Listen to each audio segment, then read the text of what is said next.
Get this damn timing chain off, dog. I got the tool, but I ain't got time for that today. Pull that out.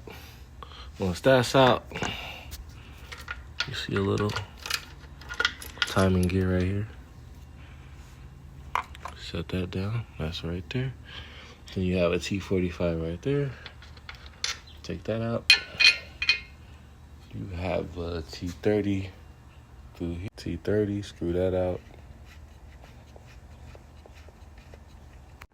Once that T30 out, bam, see that one fall already. And just come straight up. And bam. What's out?